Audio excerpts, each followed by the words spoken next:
ശ്യാം, ഇപ്പോൾ സർക്കാരിന്റെ വിമർശനം സിദ്ദിഖിന് ജാമ്യം, ഇതാണോ സുപ്രീം കോടതിയിൽ നിന്നുണ്ടായിരിക്കുന്നത്? സിദ്ദീഖിന്റെ അറസ്റ്റ് തടയുക എന്ന സുപ്രധാനമായ നടപടിയാണ് സുപ്രീം കോടതിയിൽ നിന്നുണ്ടായിരിക്കുന്നത്. 2 ആഴ്ചക്കാലത്തേക്കാണ് ഈ അറസ്റ്റ് തടഞ്ഞിരിക്കുന്നത്. ഈ 2 ആഴ്ചക്കാലം അന്വേഷണ സംഘം ആവശ്യപ്പെട്ടാൽ അന്വേഷണവുമായി സഹകരിക്കണമെന്ന അടക്കമുള്ള നിർദ്ദേശവും സുപ്രീം കോടതി നൽകിയിട്ടുണ്ട്. സിദ്ദീഖിന് ആശ്വാസകരമാവുന്ന നടപടി സുപ്രീം കോടതിയിൽ നിന്നുണ്ടായിരിക്കുന്നു. ബലായം ത്രിവേദി അധ്യക്ഷയായ 2 അംഗ ബെഞ്ചിൽ നിന്ന് ഉണ്ടായിരിക്കുന്നു എന്നാണ് ഏറ്റവും പ്രധാനപ്പെട്ട കാര്യം. അത് ശക്തമായ വാദമാണ്. അതായത് മറുവാദം സംസ്ഥാന സർക്കാരും ഒപ്പം അതിജീവിതയ്ക്ക് വേണ്ടി ഹാജരായ അഭിഭാഷകയും ഉന്നയിച്ചുവെങ്കിലും ആ വാദത്തെ മാറ്റി നിർത്തിക്കൊണ്ടാണ് സുപ്രീം കോടതി ഇപ്പോൾ ഒരു ഇടക്കാല ഉത്തരവ് എന്ന നിലയിൽ ഒരു തീരുമാനമെടുത്തിരിക്കുന്നത്. അത് സിദ്ദീഖിനെ സംബന്ധിച്ച് ഏറെ അങ്ങേയറ്റം ആശ്വാസകരമായ നടപടിയാണ്. അറസ്റ്റ് തടഞ്ഞിരിക്കുന്നു. ഈ അറസ്റ്റ് തടഞ്ഞിരിക്കുന്നു എന്ന് തന്നെയാണ്. അതായത് അതുവരെയും അറസ്റ്റ് തടയണം, അന്തിമ തീരുമാനമെടുക്കുന്നതുവരെയും അറസ്റ്റ് തടയണമെന്ന ആവശ്യമാണ് ഇന്ന് സുപ്രീം കോടതിയിൽ സിദ്ദീഖ് ഉയർത്തിയിരുന്നത്. ആ ആവശ്യമാണ് സുപ്രീം കോടതി ഇന്ന് അംഗീകരിച്ചത്. സിദ്ദീഖിനെ സംബന്ധിച്ച് അങ്ങേയറ്റം ആശ്വാസകരമായ നടപടി, ഏറെ പ്രതീക്ഷയുള്ളൊരു നടപടി കൂടിയാണ്.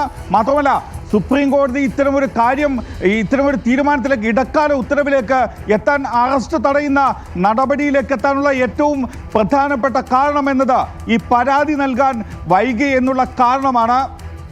അതിൽ എന്തുകൊണ്ട് പരാതി നൽകാൻ വൈകി എന്ന കാര്യം ചോദിച്ചു. പക്ഷേ ഇതിൽ പറഞ്ഞത് സംസ്ഥാന സർക്കാർ 8 വർഷത്തോളം എന്ത് ചെയ്തു എന്നൊരു ചോദ്യവും കൂടി സുപ്രീം കോടതി ചോദിക്കുകയും ചെയ്യുന്നുണ്ട്. നേരത്തെ തന്നെ നിരവധിയായ ഫേസ്ബുക്ക് പോസ്റ്റുകൾ സിദ്ദീഖിനെതിരെ ഈ അതിജീവിത ഇട്ടിട്ടുണ്ട്. പലവട്ടം ഫേസ്ബുക്ക് പോസ്റ്റ് ഇട്ടിട്ടുണ്ട്. പക്ഷേ ആ ഫേസ്ബുക്ക് പോസ്റ്റുകളിലൊന്നും ഇങ്ങനെ ഒരു ലൈംഗിക കുറ്റകൃത്യം സംബന്ധിച്ച ഒരു വെളിപ്പെടുത്തൽ ഉണ്ടായിരുന്നില്ല എന്ന ഏത് വാദമാണ് സുപ്രീം കോടതി മുഖവിലക്കെടുത്തത് എന്നതും പ്രധാനമാണല്ലോ ശ്യാം. ഇപ്പോൾ പ്രതിയുടെ ലൈംഗിക ശേഷി പരിശോധിക്കണമെന്നത് മുൻകൂർ ജാമ്യം നൽകാതിരിക്കാൻ കാരണമാക്കാമോ എന്നതടക്കം വിവിധ പ്രശ്നങ്ങൾ ഉന്നയിച്ചുള്ള സിദ്ദീഖിന്റെ ഹർജിയാണ് സുപ്രീം കോടതി പരിഗണിച്ചത് എന്നുള്ള ഒരു ഫേസ്ബുക്ക് പോസ്റ്റ് താൻ ലൈംഗികമായി പീഡിപ്പിക്കപ്പെട്ടു എന്ന് പൊതുജനത്തോട് വിളിച്ചു പറയണമെന്നില്ലല്ലോ. അത് ഒരു കാരണമായി ഹൈക്കോടതിയിൽ ചൂണ്ടിക്കാണിച്ചു. അതേ കാരണം സുപ്രീം കോടതിയിൽ അനുകൂലമായ ഒരു വിധിക്ക് കാരണമായി എന്ന് കരുതാൻ കഴിയുമോ? മറ്റ് പ്രധാനപ്പെട്ട എന്തൊക്കെ വാദങ്ങൾ സിദ്ദീഖിന്റെ മുതിർന്ന അഭിഭാഷകൻ മുകുൾ റോത്തഗി മുന്നോട്ട് വെച്ചു? ഈ ജസ്റ്റിസ് ബേലായം ത്രിവേദി അധ്യക്ഷയായ ബെഞ്ചിന് മുൻപാകെ സിദ്ദീഖിന്റെ അഭിഭാഷകന്റെ വാദങ്ങൾ വിജയിക്കുന്ന രൂപത്തിൽ എന്തൊക്കെ കാര്യങ്ങളാണ് മുന്നോട്ട് വെച്ചത്?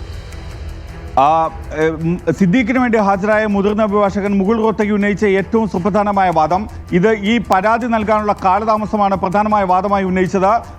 ഈ സംഭവം നടന്നുവെന്ന ആക്ഷേപം ഉന്നയിക്കുന്നത്, അങ്ങനെ ഒരു ആക്ഷേപം അത് 2016 അതിനുശേഷം 8 വർഷങ്ങൾക്ക് ശേഷമാണ് ഇങ്ങനെ ഒരു പരാതി വരുന്നത് എന്നാണ് സുപ്രീം കോടതിയിൽ സിദ്ദീഖിന് വേണ്ടി ഹാജരായ മുതിർന്ന അഭിഭാഷകൻ മുകുൾ റോത്തഗി അറിയിച്ചത്. ഈ വാദമാണ് സുപ്രീം കോടതി കണക്കിലെടുത്തതും. അതായത് പരാതി നൽകാൻ ഇത്ര വൈകി എന്ന ഒരൊറ്റ കാരണമാണ് സിദ്ദീഖിന്റെ അറസ്റ്റ് തടയാനുള്ള കാരണമായി സുപ്രീം കോടതിയുടെ ഒരു ഇടക്കാല ഉത്തരവിൽ നിന്നും നമ്മൾ മനസ്സിലാക്കുന്നത്. സിദ്ദീഖിന് ആശ്വാസകരമാവുന്ന വാദം, അല്ലെങ്കിൽ പ്രതീക്ഷയുള്ള വാദമാണ് മുകുൾ റോത്തഗി ഉന്നയിച്ചത്. പക്ഷേ ഈ വാദം ഉന്നയിക്കുമ്പോൾ തന്നെ സംസ്ഥാന സർക്കാരും അതിജീവിതയ്ക്ക് വേണ്ടി ഹാജരായ അഭിഭാഷകയും ശക്തമായ എതിർവാദങ്ങൾ ഉന്നയിച്ചു. ശക്തമായ ഭാഷയിൽ തന്നെയാണ് അത് ഉന്നയിക്കുന്നത്. പക്ഷേ കോടതി അതിനുശേഷം 2 ജഡ്ജിമാരും ജസ്റ്റിസുമാരായ ബലായും ത്രിവേദിയും സതീഷ് ചന്ദ്ര ശർമ്മയാണ് അടങ്ങുന്ന 2 അംഗ ബെഞ്ച്